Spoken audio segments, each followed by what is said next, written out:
What's going on, guys? Andrew Piluk Hockey here, back again with another video. Today we're going to be looking at some upcoming NHL free agents for 2020. Now, we don't know when that free agency period is going to be open. Is the NHL season going to come back? Probably not. When will we be able to go outside and live a normal life? Which, by the way, stay inside, wash your hands, please. Practice social distancing. Don't go out if you don't need to. But shout out to Home Depot and Canadian Tire. They recently just closed. I'm pumped about that. Closed a lot of stuff. But, you know, when are we going to be able to go back outside? When are we going to be able to do anything normal? The NHL free agency period is huge because teams got to meet with players. You know, you can do that over the phone and stuff like that, but I know a lot of teams are really high on being able to go to see the player, shake their hand and whatever. This is a crazy time. And by the way, a lot of NHL teams this year at the deadline and even throughout the season and last off season went and got a rental. They're not keeping them. They want to just flip them, they wanted to just use them for now.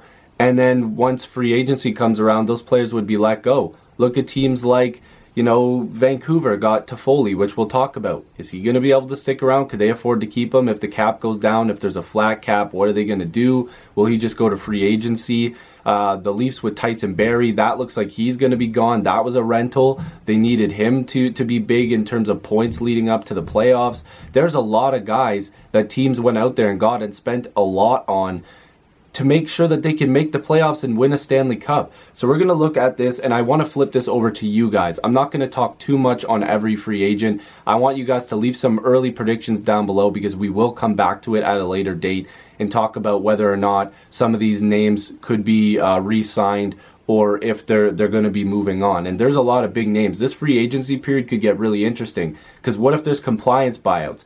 Even more free agents. It's going to be fun.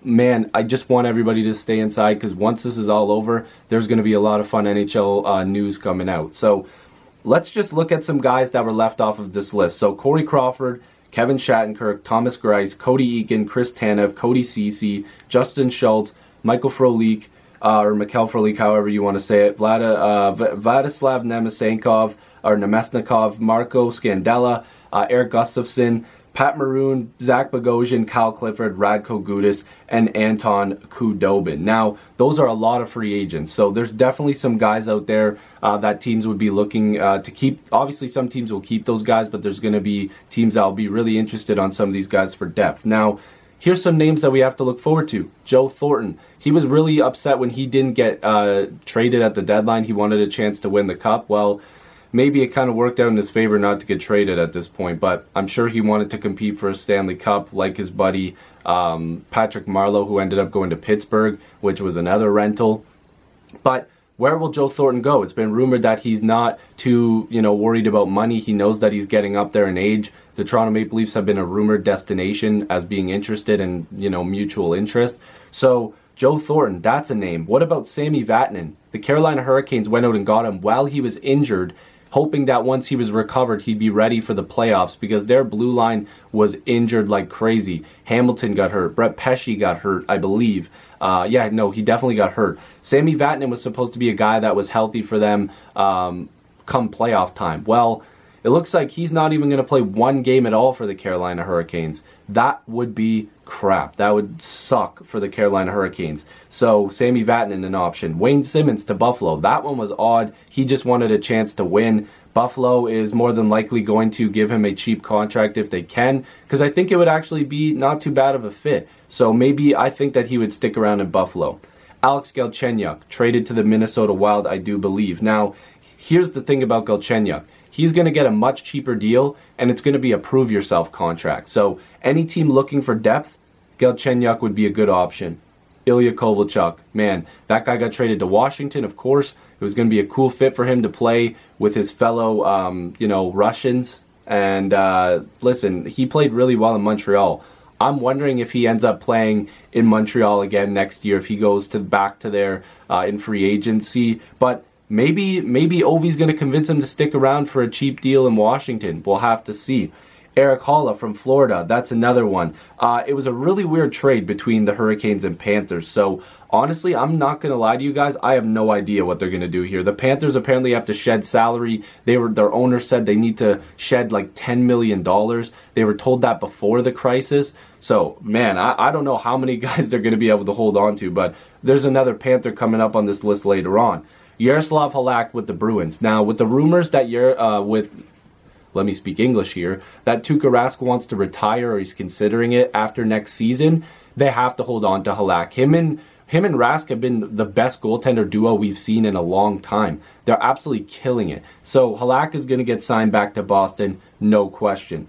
TJ Brodie, the Calgary Flames, they need to do some housekeeping because there's another guy on this list, Travis Hamonic. Both defensemen.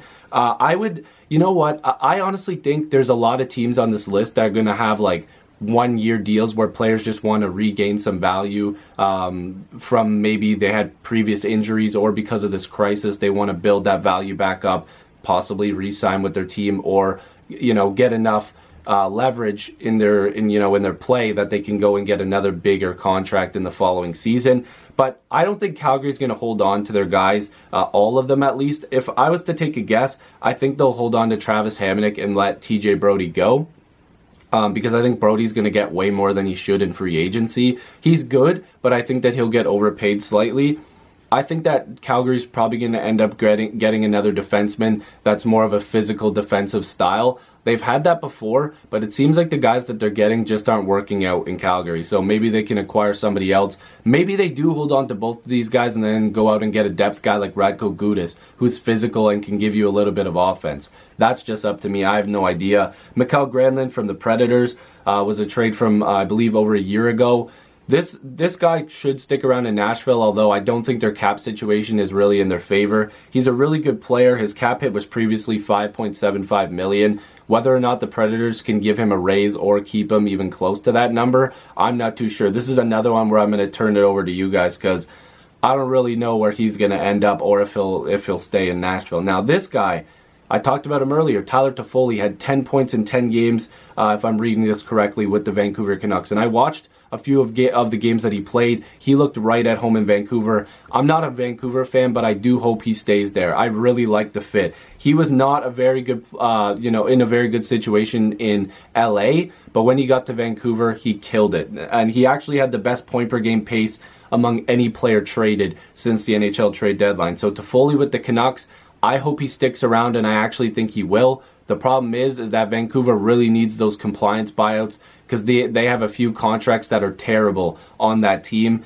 And there's another contract that we're going to talk about on this list that they need to sign. Now, this one is going to be one of the bigger stories in the offseason, in my opinion. Robin Lehner from the Vegas Golden Knights. I almost said Vancouver Canucks. We're not at that goalie yet. We'll get to that later. But he was brought in to be a 1A, 1B with Marc-Andre Fleury. Probably would have been the craziest duo going into the playoffs because those two are both starters and they can both give you wins. So Vegas was guaranteed to have a good goalie pretty much the entire rest of the season and in the playoffs, which is pretty scary.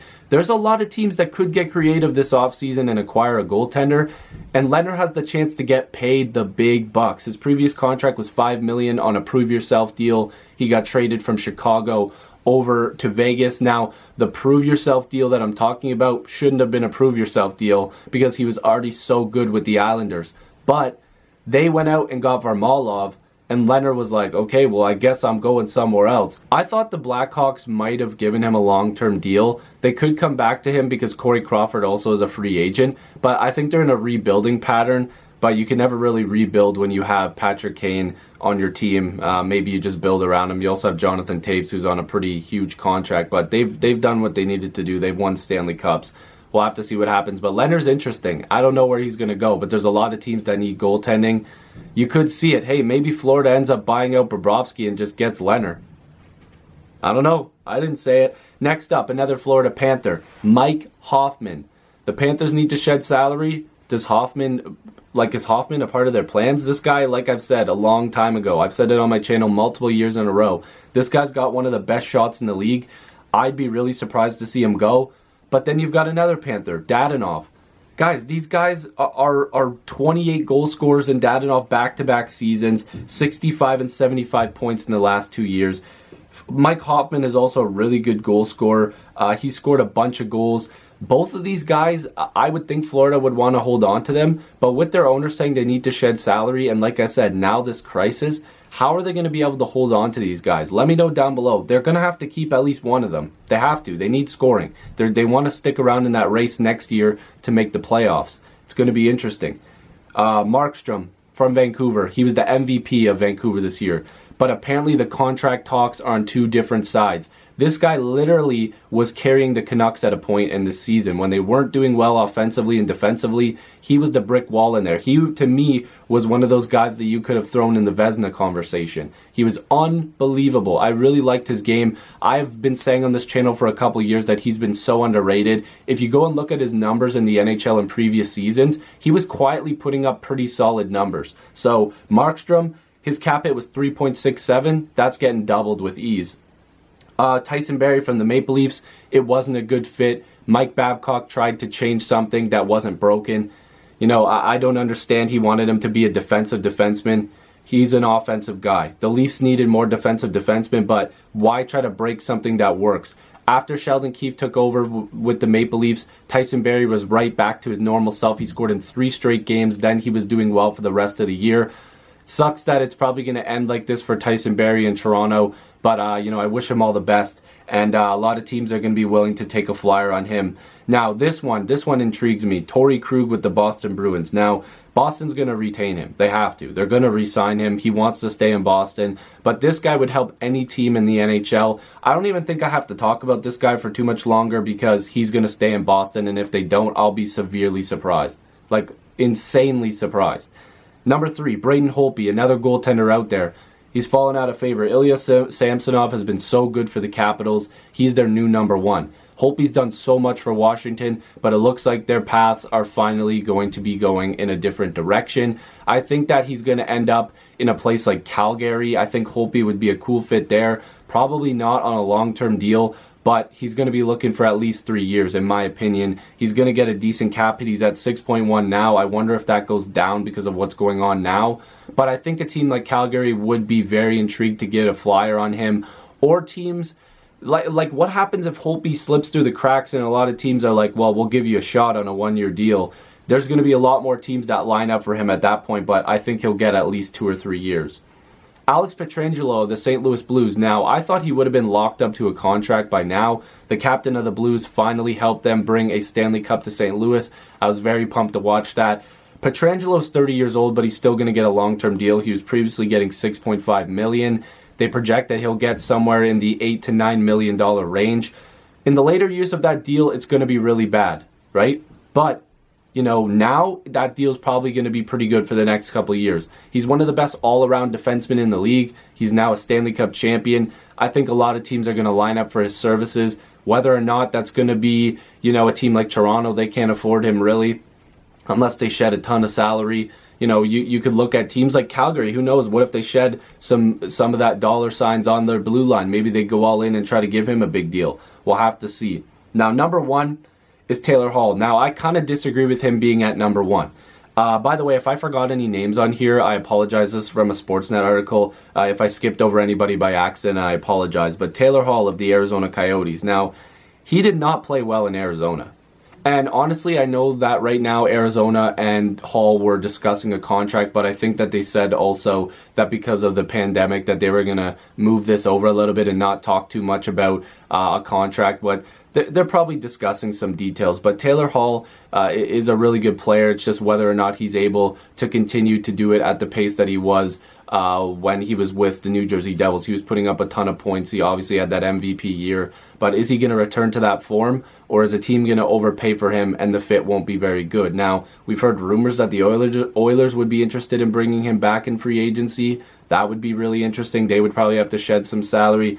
But I'm sure a lot of teams would be lining up for his services. It's just which Taylor Hall are you going to get? Are you going to get MVP Devils, or are you going to get falling out of favor with Arizona? Because that team just kind of collapsed a little bit. But personally, I kind of hope he stays in Arizona and they keep building with that team. If they get a compliance buyout, I think they might even consider using it on Phil Kessel. So that could open up some money as well, because they're tied. Their cap is pretty tied up right now too. So if you guys are new, make sure to subscribe. Recommend some videos down below what you guys want me to post about. But leave me some predictions down below for free agency. This is just a early predictions video. We'll revisit this probably in a month, or maybe if we get some news about the NHL, if they're coming back, which they won't be, or a date in which they're going to be holding free agency, then we'll talk about it more. But thank you guys for watching, and hopefully I'll see you in the next video or stream. Peace.